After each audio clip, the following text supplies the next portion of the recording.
Ici, à la coccinelle, 3 millions d'insectes sont commercialisés chaque mois. Ces petites bébêtes utiles, coccinelles, micro-guêpes, punaises, acariens, sont utilisées dans l'agroécologie ou encore l'agriculture réfléchie.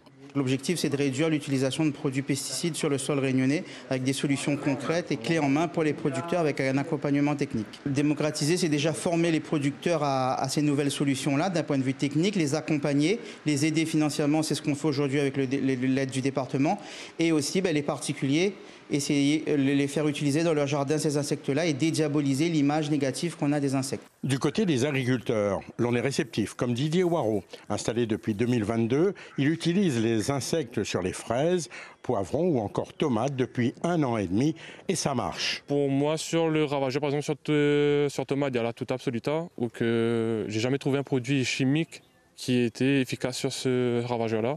Et aujourd'hui, avec les auxiliaires qu'on a pu utiliser, je trouve qu'on a beaucoup moins d'impact de la Tuta. La coccinelle jaune et noire, qui est depuis longtemps à La Réunion, adore les pucerons. Mais depuis peu, elle doit faire attention à la concurrence apportée par sa petite sœur, rouge et noire. On suppose que ça a été introduit de la métropole, donc la coccinelle rouge avec 7 points. Et donc le problème, c'est que voilà, elle peut empiéter sur d'autres espèces locales, donc comme Chelomenes sulfurea qu'on voit dans cette cage. Et là, il peut y avoir des phénomènes de compétition entre les espèces, malheureusement. Des insectes pour la lutte biologique, mais aussi pour aider les agriculteurs dans la pollinisation des cultures, par le biais de la mouche charbon.